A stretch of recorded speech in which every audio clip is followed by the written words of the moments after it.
तो भगवद गीता अध्याय संख्या 4 श्लोक संख्या 1 दिव्य ज्ञान है चैप्टर का नाम। श्री भगवान उवाच इमं विवस्तवे योगम प्रोक्तवान अहम अव्ययम विवस्वान मनवे अवह मनो इक्ष्वाकवे अब्रवीत। भगवान श्री कृष्ण ने कहा, मैंने इस अमर योग विद्या का उपदेश सूर्यदेव विवस्वान को दिया। विवस्वान ने मनुष्यों के पिता मनु को उपदेश दिया। मनु ने उसका उपदेश इक्ष्वाकु को दिया। ये परंपरा से बात होगी। इसका तात्पर्य है, काफ़ी लंबा तात्पर्य है, तो इसको पढ़ते हैं आहिस्ता आहिस्ता। यहाँ पर हमें भगवद गीता का इतिहास प्राप्त होता है। ये अत्यंत प्राचीन बताया गया है। जब इसे सूर्यलोक इत्यादि संपूर्ण लोगों के राजा को प्रदान किया गया था। समस्त लोगों के राजा विशेष रूप से निवासियों की रक्षा के निमित्त होते हैं। अतः राजन्य वर्ग को भगवद गीता की विद्या को समझना चाहिए, जिससे वे नागरिकों पर शासन कर सकें और उन्हें काम रूपी बंधन से बचा सकें। तो यहाँ राजा का एक कर्तव्य बता दिया कि राजा को भगवद गीता पढ़नी चाहिए, सुननी चाहिए, समझनी चाहिए, मनन करनी चाहिए और पालन करनी चाहिए, अनुकरण करना चाहिए। क्यों? दो कारण से। राजा का कार्य है सीमाओं की रक्षा करना, गोधन की रक्षा करना और नागरिकों की रक्षा करना। राजा का कार्य है नागरिकों को सुरक्षा प्रदान करना, उनको धन धान्य प्रदान करना और उन्हें काम रूपी भव बंधन से निकालना। वो तभी हो पाता है जब आपके पास भगवद गीता का ज्ञान हो। It is possible only then. इसके बिना आप नहीं कर पाते। इसके बाद कहते हैं, मानव जीवन का उद्देश्य भगवान के साथ अपने शाश्वत संबंध के आध्यात्मिक ज्ञान का विकास है और सारे राज्यों तथा समस्त लोगों के शासनाध्यक्षों को चाहिए कि शिक्षा, संस्कृति तथा भक्ति द्वारा नागरिकों को यह पाठ पढ़ाएं।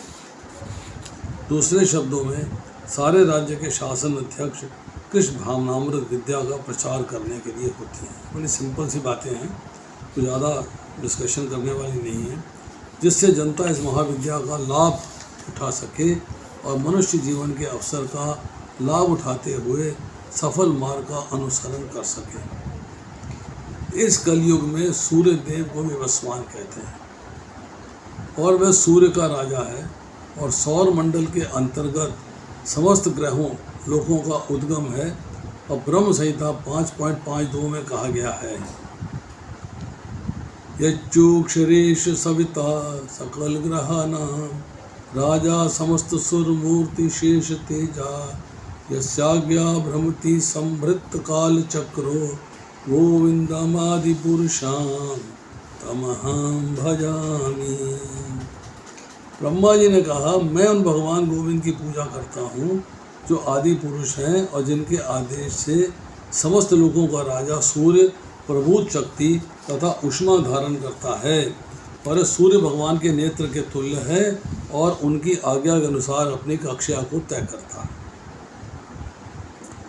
सूर्य सभी लोगों का राजा है और सूर्य देव विवस्वान सूर्य ग्रह पर शासन करते हैं, जो उष्मा तथा प्रकाश प्रदान करके अन्य समस्त लोगों को अपने नियंत्रण में रखता है। यहाँ ब्रह्म संहिता से उल्लेख आया है, उसमें कहा जा रहा है सूर्य भगवान के नेत्र के बराबर है। नेत्र भगवान के नेत्रों से उपमा की गई और ये उनकी आज्ञा अनुसार कक्षा में जो जिस सर्कल में घूमता है उनकी आज्ञा के अनुसार घूमता है। सूर्य सभी लोगों का राजा है और सूर्य देव अर्थात सूर्य लोक के जो देवता हैं विवस्वान सूर्य ग्रह पर शासन करते हैं और उष्मा तथा प्रकाश प्रदान करके अन्य लोगों समस्त लोगों में अपने को नियंत्रण में रखते हैं। सूर्य कृष्ण के आदेश पर घूमता है और भगवान कृष्ण ने विवस्वान को भगवद गीता की विद्या समझाने के लिए अपना पहला शिष्य चुना। अतः गीता किसी मामूली संसारिक विद्यार्थी के लिए कोई काल्पनिक भाष्य नहीं, अपितु ज्ञान का मानक ग्रंथ है जो अनंत काल से चला आ रहा है। महाभारत के शांति पर्व में हमें गीता का इतिहास इस रूप से मिलता है। त्रेतायुगादो च ततो विस्मामन्वेदो मनुष्य लोक भ्यर्थय सुतेक्षा कवि गुरो इक्ष्वाकुना च करितो व्यापी लोकान अवस्थित। त्रेता युग के आदि में विवस्वान ने परमेश्वर संबंधी इस ज्ञान का उपदेश मनु को दिया, मतलब भगवान से प्राप्त किया है सूर्यदेव विवस्वान ने, और उन्होंने इसका विज्ञान दिया है मनु को। मनु जो है मनुष्यों के पिता हैं, और मनुष्यों के जनक मनु ने इसे अपने पुत्र इक्ष्वाकु को दिया। इक्ष्वाकु उस पृथ्वी के शासक थे, और राम जी जिस वंश में आए हैं रघुकुल के पूर्वज थे, जिसमें भगवान राम ने अवतार लिया। इससे प्रमाणित होता है कि मानव समाज में महाराज इक्ष्वाकु के काल से ही भगवद गीता विद्यमान थी। इस समय कलयुग के केवल 5000 वर्ष व्यतीत हुए हैं, जबकि इसकी पूर्ण आयु 4,32,000 वर्ष है। इसके पूर्व द्वापर युग 8 लाख वर्ष था और त्रेता युग 12 लाख वर्ष था। 8 लाख मतलब 8,64,000 और वो 12,96,000। इस प्रकार 20,05,000 वर्ष पूर्व मनु ने अपने शिष्य तथा पुत्र इक्ष्वाकु से, जो उस पृथ्वी के राजा थे, भगवद गीता कही।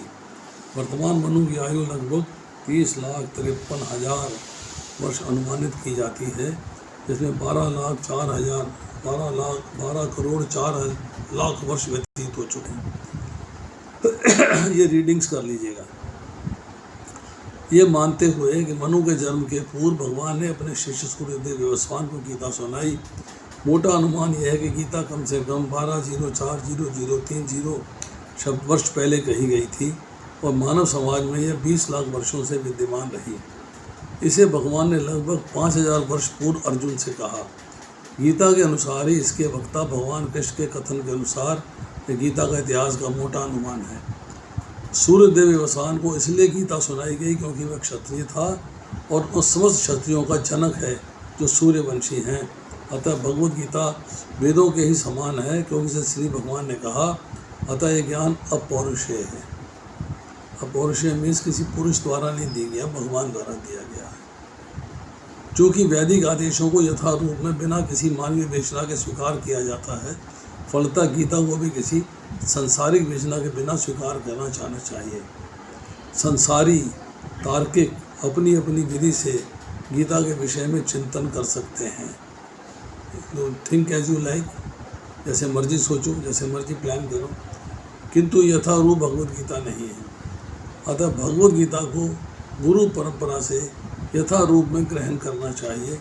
यहाँ पर यह वर्णन हुआ है कि भगवान ने इसे सूर्यदेव से कहा, सूर्यदेव ने अपने पुत्र मनु से, मनु ने अपने पुत्र इक्ष्वाकु से कहा। ये परंपरा की बात आ रही है, सिस्टम से कहा। अब यहाँ पे कहते हैं कि चौथे अध्याय के पहले, दूसरे, तीसरे श्लोक में चर्चा आएगी कि भगवान ज्ञान योग की प्रशंसा करते हैं, जो कि निष्काम कर्म का लक्ष्य है। ज्ञान एवं कर्मयोग एक ही है, क्योंकि लक्ष्य एक ही है। लक्ष्य है भगवान की प्राप्ति। अब 2.39 में कर्मयोग की बिगिनिंग हुई है, जो एक्सप्लेन करते हैं 3.30 में। भक्ति सहित कर्मयोग के अनुसार युद्ध करने की आज्ञा दी है। अब चैप्टर 3 के अंत में कहते हैं कर्म योग में मन को वश में करना आवश्यक है, इसलिए बुद्धि द्वारा मन को वश में करके काम रूप शत्रु को मारने के लिए कहा। अब सूर्य मनु ग्रस्त एवं कर्मयोगी थे।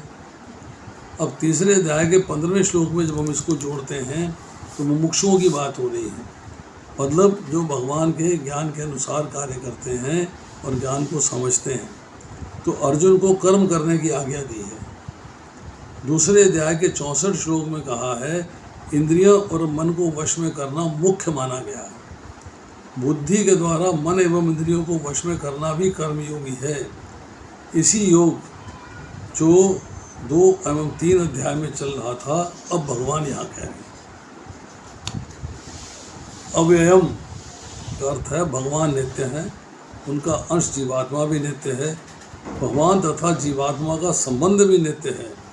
भक्ति प्राप्ति के मार्ग, कर्म योग, ध्यान योग, ज्ञान योग, भक्ति योग सभी नित्य हैं, कोई अनित्य नहीं है।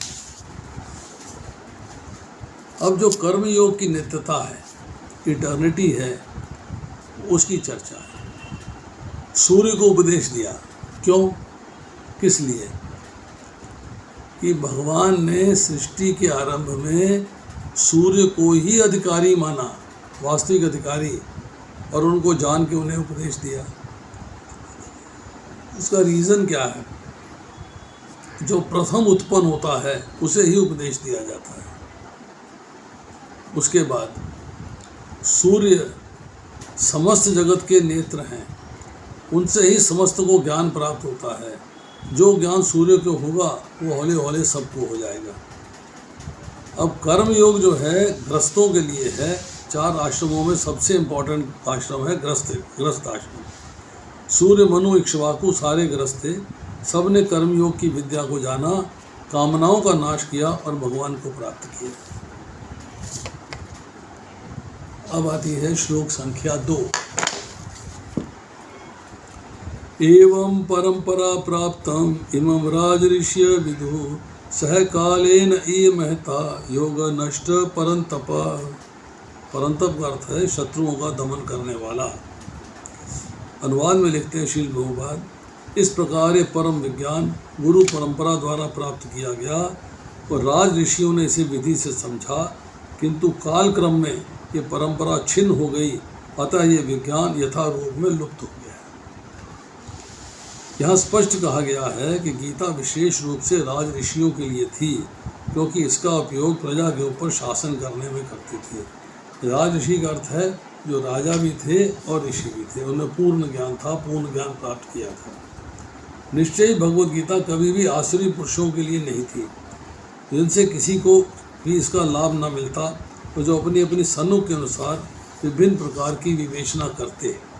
अतः जैसे ही असाधु भाष्यकारों के निहित स्वार्थों से गीता का मूल उद्देश्य उच्छिन्न हो, वैसे ही गुरु परंपरा स्थापित करने की आवश्यकता प्रतीत हुई। मतलब लोगों ने इसका गलत सलत मीनिंग निकाल लिया, गलत सलत तरीके से समझा दिया। इसलिए भगवान कहते हैं कि गुरु परंपरा को स्थापित करने की नीड अराइज हुई है। 5000 वर्ष पूर्व भगवान ने स्वयं देखा कि गुरु परंपरा टूट चुकी है, अतः उन्होंने घोषित किया कि गीता का उद्देश्य नष्ट हो चुका है। जब परंपरा खत्म हो गई तो उद्देश्य नष्ट हो गया। इसी प्रकार इस समय गीता के इतने संस्करण उपलब्ध हैं, विशेषतया अंग्रेजी में, और उनमें से सभी प्रमाणिक गुरु परंपरा के अनुसार नहीं है। प्रमाणिक गुरु परंपरा के अनुसार नहीं है। विभिन्न संसारी विद्वानों ने असंख्य टीकाएँ की हैं, किंतु वे प्राय सभी श्री कृष्ण को स्वीकार नहीं करते, यद्यपि वे कृष्ण के नाम पर अच्छा व्यापार करते हैं। आप किसी का लेक्चर सुन लीजिए, कृष्ण के बिना होगा ही नहीं, और पैसा कमा रहे हैं सब। ये आसुरी प्रवृत्ति है, क्योंकि असुरगण ईश्वर में विश्वास नहीं करते, वे केवल परमेश्वर के गुणों का लाभ उठाते हैं। अतएव अंग्रेजी में गीता के एक संस्करण की नितांत आवश्यकता थी, जो गुरु परंपरा से प्राप्त हो। प्रस्तुत प्रयास इसी आवश्यकता की पूर्ति के उद्देश्य से किया गया है। भगवद गीता यथारूप मानवता के लिए महान वरदान है, किंतु यदि इसे मानसिक चिंतन समझा जाए तो इस समय का अपव्यय होगा। मतलब मानवता के लिए वरदान है, परंतु अगर आप इसे सोच के उल्टा सीधा विचार निकालोगे, उल्टी सीधी व्याख्याएं सुनोगे, टीवी के ऊपर इंटरनेट में बहुत सारी व्याख्याएं आ रही हैं, निराकारवाद की आ रही हैं, मायावाद की आ रही हैं, निर्विशेषवाद की आ रही हैं, शून्यवाद की आ रही हैं, तो आप जो है बोर हो जाओगे, कंफ्यूज हो जाओगे, गलत सलत रास्ते पे चल पड़ोगे।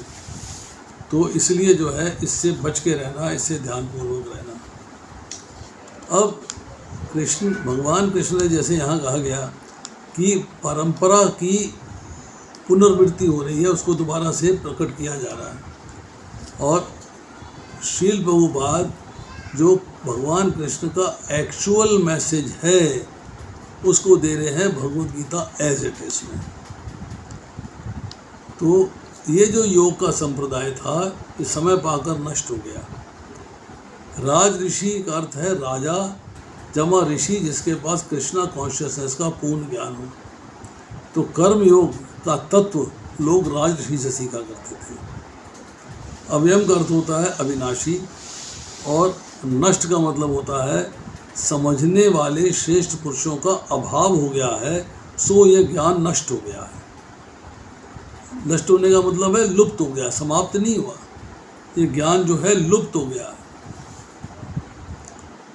अब कर्म योग का जो पालन करते थे राजा, उनको विलक्षण ज्ञान और भक्ति स्वतः प्राप्त थी, नेचुरल। यही कारण था कि ऋषि भी ज्ञान प्राप्त करने के लिए राजा के पास जाते थे। जैसे कि सुखदेव स्वामी राजा जनक के पास गए, 6 ऋषि राजा अश्वपति के पास गए। ये ज्ञान मिलता है छांदोग्य उपनिषद में। अब समस्या क्या आती है कि कर्म योग इतना डिफिकल्ट है, कर्म मीमांसा इज अ डिफरेंट साइंस, इतना मुश्किल है कि उसका वर्णन करने वालों का अभाव है। They are not there. तत्व को जानने वाले का अभाव है और इन सबको आचरण में लाने वाले का भी अभाव है।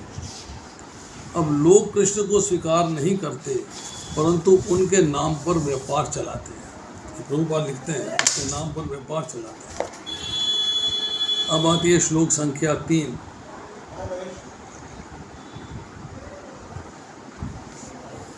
सा एव अयम मया ते अद्य योगा प्रोक्त पुरातनः भक्त असि मे सखा च इति रहस्यम ही एतत् उत्तमम्। वही वह प्राचीन योग परमेश्वर के साथ संबंध का विज्ञान मेरे द्वारा तुमसे कहा जा रहा है, क्योंकि तुम मेरे भक्त तथा मित्र हो, अतः तुम इस विज्ञान के दिव्य रहस्य को समझ सकते हो। विज्ञान के दिव्य रहस्य को समझना कौन समझ सकता है? जो भगवान का भक्त हो वो समझ सकता है। ये प्राचीन योग जिसके द्वारा जीव अपने आप को भगवान से जोड़ेगा। योग का मतलब है जोड़ना। जिससे आप अपने आप को भगवान से जोड़ेंगे तो भगवान के साथ संबंध का जो विज्ञान है, प्रैक्टिकल जो है, वो भगवान जो है अर्जुन से कह रहे हैं। तात्पर्य में लिखते हैं प्रभुपाद, मनुष्यों की 2 श्रेणियां हैं, भक्त तथा असुर। भगवान ने अर्जुन को इस विद्या का पात्र इसलिए चुना क्योंकि वह उनका भक्त था, किंतु असुर के लिए इस परम गुह्य विद्या को समझ पाना संभव नहीं। इस परम ज्ञान ग्रंथ के अनेक संस्करण उपलब्ध हैं। इनमें से कुछ भक्तों की टीकाएं हैं और कुछ असुरों की।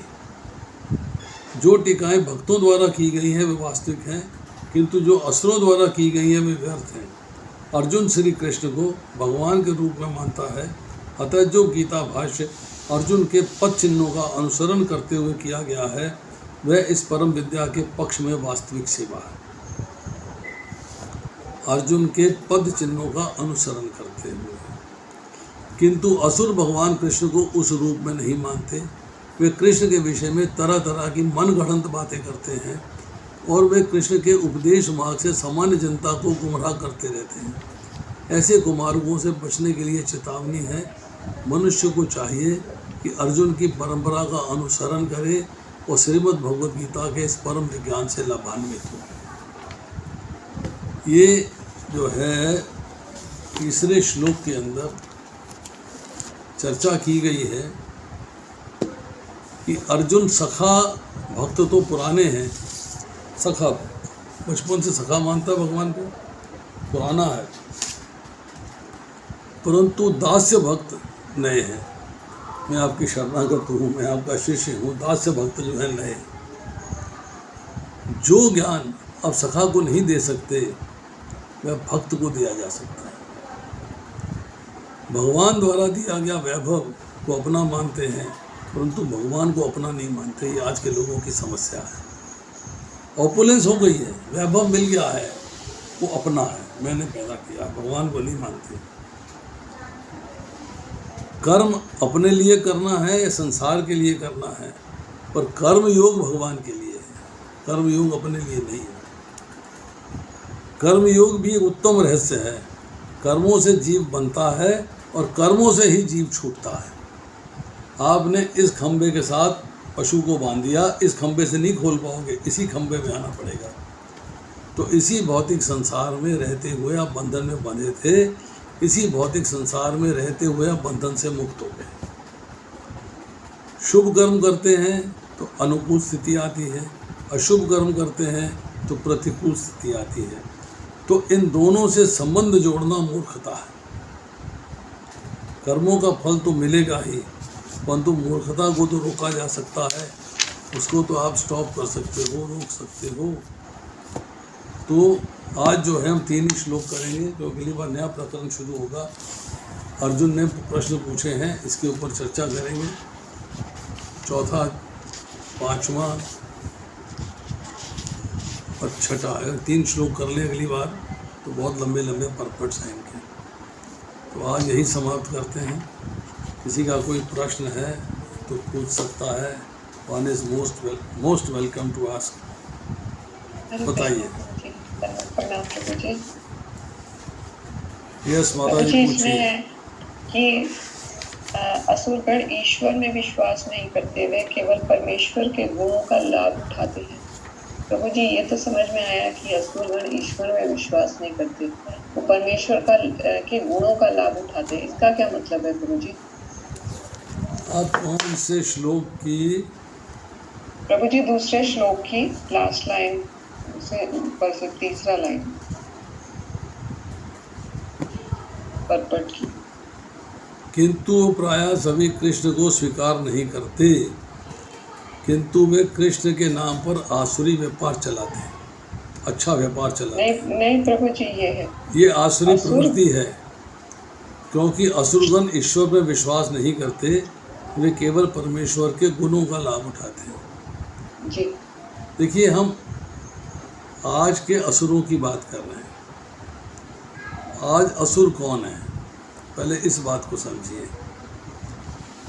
असुर जिसमें दैवी गुण नहीं हैं वो असुर है, नंबर 1। जो अपने प्राणों का पोषण करता है वो असुर है, नंबर 2। जिसके कार्यकलापों से उसको सुख की प्राप्ति हो, चूकरे को चाहे कितना मर्जी दुख मिलता हो, उसकी चिंता न करे, वो असुर है। अब भगवान के गुण हैं, भगवान के गुण हैं, भगवान की लीला है, भगवान का नाम है, धाम है, गुण है, लीला है, उसका वर्णन करके उसका लाभ उठाते हैं। तो परमेश्वर के गुणों का लाभ उठा रहे हैं। और वो क्या करते हैं, प्रोग्राम्स करते हैं, उसमें पैसा कमाते हैं। इसमें पैसा नहीं मिलेगा तो लेक्चर नहीं करेंगे, मतलब उनकी लीला जो है न्यारी है।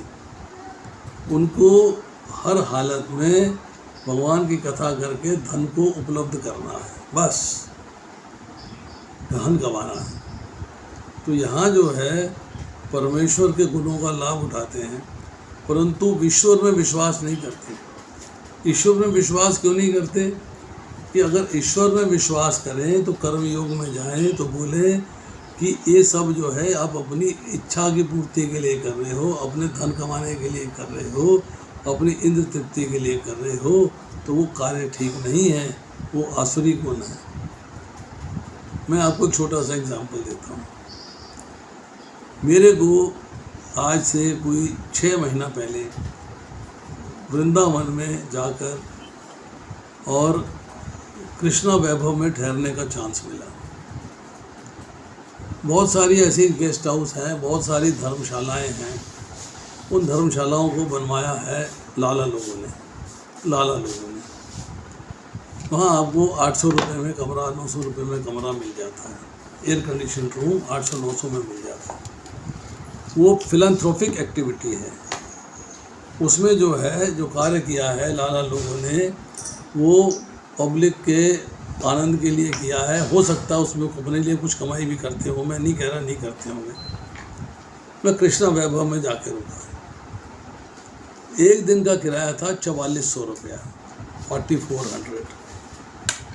एक रूम है, बगल में एक लॉबी है, उसके अंदर एक डाइनिंग टेबल लगा हुआ है, एक सोफ़ा लगा हुआ है, टीवी लगा हुआ है और अच्छा बना हुआ है। मेरे मन में जिज्ञासा हुई, मैंने वहाँ उनसे पूछा जो रिसेप्शन में थे, मैंने कहा भी यहाँ पे सिस्टम क्या है। उन्होंने कहा जी ऐसा है कि यहाँ पे आपको 45 लाख रुपए में एक मिल जाएगा फ्लैट, 45 लाख 50 लाख का। मैंने कहा ठीक है। कहने लगा फ्लैट खरीद लीजिएगा और उसको हमें ही किराए पे दे दीजिए, हम उसको किराए पे ले लेंगे और आपको हम उसका जो है 18,000 रुपया पर मंथ किराया देंगे, 1 साल के लिए आपसे किराए पे लेंगे। और जो हम आपसे फ्लैट लेंगे उसमें आपको 1 साल के अंदर 30 दिन रहने के लिए देंगे फ्री, 30 डेज़ आपको कूपन दे देंगे। आप जिसको कूपन दोगे, चाहे खुद आओ चाहे किसी को दोगे, एक कूपन मीन्स एक कमरा 1 दिन के लिए। तो अच्छी बात है। मैंने कहा आपको जो बनाया किसने, उससे तो मुलाकात करवा दो, बहुत अच्छा प्रोजेक्ट है, बहुत अच्छा बना है। मैंने उसकी तारीफ़ कर